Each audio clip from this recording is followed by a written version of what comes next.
kauli mbiu ya mwaka huu inazungumzia kuweza kuzifikia hizo haki za mwanamke, lakini pia haki za mwanaume. Tumeona mazingira ambayo kukua kwa uwakilishi wa huyu mwanamke katika nafasi mbalimbali kunakuwa taratibu sana.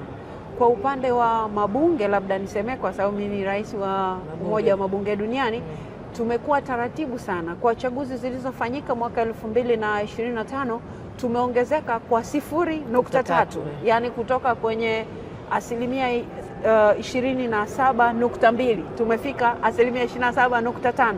Unaweza kuona chaguzi zilikuwa nyingi sana kwa mwaka jana, lakini kama tumeweza kupanda tu kwa 0.3, safari bado ni ndefu. Na kwa upande mwingine viongozi kwa maana ya nafasi ya kibunge wamepungua, kwa maana ya kama maspika walikuwa asilimia 23 kabla ya mwaka jana. Kufikia mwaka jana maspika wanawake wamepungua kufikia asilimia 19 nukta kidogo. Kwa hivyo kuna mahali ambapo tunaenda vizuri, kwingine tunarudi nyuma. Lakini nitumie fursa hii kutoa wito wa jumla tu kwamba sisi kama wanawake kwanza tutazame namna ambavyo tutaweza kutoa fursa kwa wanawake wengine. Sio tunavyosema kutoa fursa ya wao kuonesha uwezo, si kwamba hawana uwezo, wanao uwezo, lakini kuzifikia hizo nafasi na kwa ngumu. Na ndio maana tunazungumzia kuhusu mabadiliko ya kikatiba kwa maeneo mengine, mabadiliko ya kisheria kwa maeneo mengine. Kwa maana ipi? Kwa maana kwamba sheria iweke utaratibu ambao mwanamke atapata nafasi kwa kutumia njia yote ile. Kama itakuwa ni nafasi hizi, pengine kwa upande nikitumia mfano wa nchi yetu ya Tanzania, nafasi hizi tunazosema za uwakilishi 30% lazima wawe wanawake. Kama hiyo njia inaweza kufanya kazi katika nchi, basi iende njia hiyo, na pengine isitokee namna tena tunakuwa na mijadala ya kupunguza hizo nafasi, kwamba pengine tupunguze ama kuondoa kabisa, kwa sababu hiyo mijadala pia ipo. Yani watu wanaona kwamba pengine tumeshafika mahali ambapo wanawake na wanaume tuko sawa.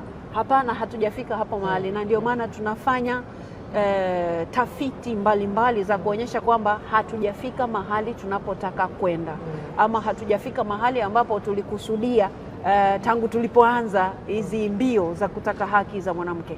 Na kwa hivyo sasa hivi hatuzungumzii tu uwakilishi, lakini tunazungumzia uwakilishi sawa, na uwakilishi sawa katika ngazi za maamuzi, uwakilishi sawa katika mijadala inayopelekea maamuzi mbalimbali duniani.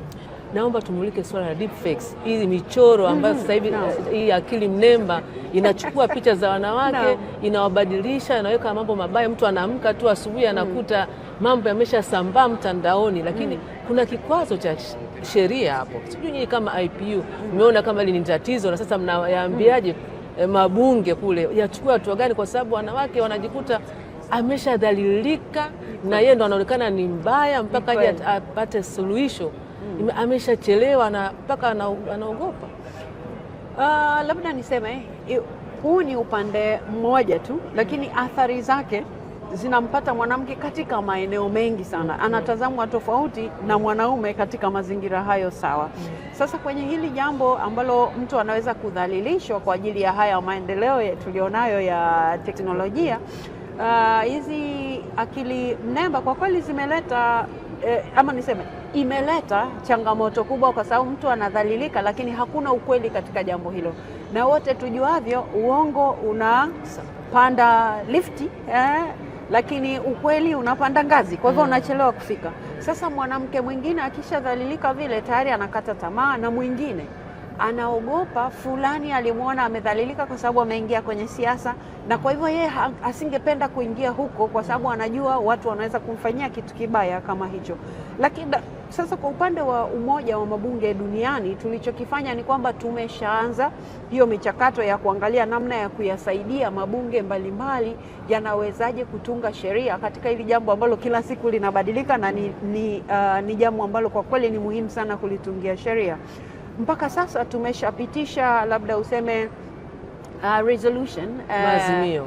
Tumeshapitisha azimio kuhusu jambo hilo, na kule kwenye azimio tumeweka misingi ya mambo ya kuangalia katika kutunga sheria ama kuweka utaratibu wa namna ya kutumia akili mnemba katika nchi zinazohusika. Kwa nini? Kwa sababu akili mnemba ina upande mzuri na ina upande hasi ambao upande hasi sasa unaathiri utawala bora, unaathiri haki za binadamu. Sasa mazingira kama hayo lazima kuweka mazingira ambayo binadamu haki zake hazitaathiriwa na matumizi ya akili mnemba. Lakini pia utawala bora tunaangazia hasa kwenye eneo la demokrasia, kwa maana ya kwamba katika uchaguzi matumizi ya akili mnemba yana uwezo wa kuwapa kiongozi sio mliyemchagua, ni mtu ambaye ametumia hizo akili kuonyesha kwamba hiki ndicho hiki wakati sicho.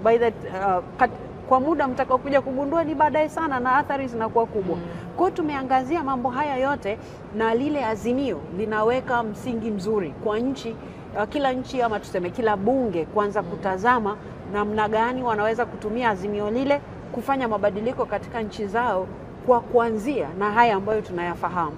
Sasa nchi nyingi hazijaanza kuchukua hatua kwa sababu ni jambo linalokuwa haraka sana. Kwa hiyo inakuwa ngumu sana mabunge kutunga sheria leo na kesho limeibuka lingine na kesho. Kwa hiyo nafikiri wengi wanatamani wajifunze kwanza, waone mambo yanaendaje, alafu ndio waweze kuweka sheria. Nakushukuru sana. Pengine kuna jambo ambalo sikukuuliza lakini ningependa watu walisikie.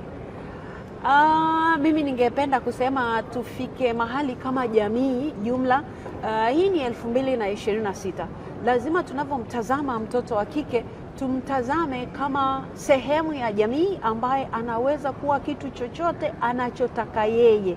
Sio jamii iendelee kumwamria huyu mtoto wa kike awe nani na kipi asiwe. Na kwa mazingira hayo lazima kuweka mazingira kwanza majumbani, kuweka mazingira kiserikali, yale ambayo yataleta mabadiliko chanya kwa ajili ya mtoto wa kike anapozaliwa, anapokuwa, ayakute mazingira ambayo yanamuweka yeye kuwa sawa na mtoto wa kiume. Hakuna mtu atabadilisha zile kazi za kibiolojia, na sisi hatutaki kutumia kazi za kibiolojia ambazo Mwenyezi Mungu amemjalia huyu mwanamke kuwa kikwazo kwa yeye mwanamke kupiga hatua. Lazima tuweke mazingira mtoto wa kike ajione ni sawa na mtoto wa kiume, sio kwa maana ya majukumu ya kibiolojia, lakini kwa maana ya majukumu ya kiuongozi, majukumu ya kazi, ikiwa ni pamoja na hawa watu kulipwa sawa kazi wanapofanya zinazofanana. Asitazamwe huyu ni mwanamke, huyu ni mwanaume.